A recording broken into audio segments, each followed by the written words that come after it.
Welcome to Chillin' 101. We hope this video helps.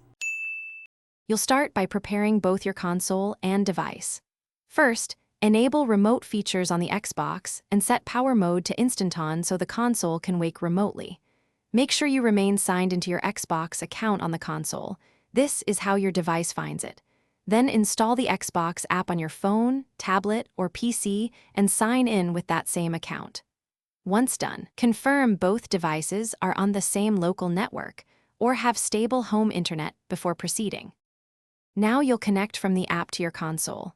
Open the Xbox app and select the console icon, then choose Remote Play on this device. The app will search for your console automatically.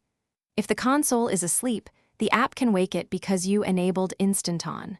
When prompted, allow the connection on the console.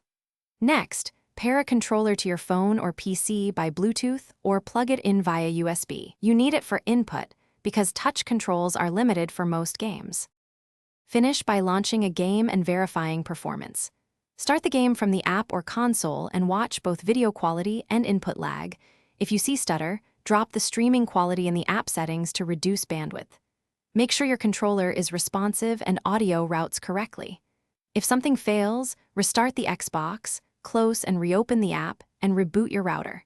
If problems persist, check NAT type and enable UPnP on your router to improve connectivity and. Thanks for watching. Consider subscribing if we helped you.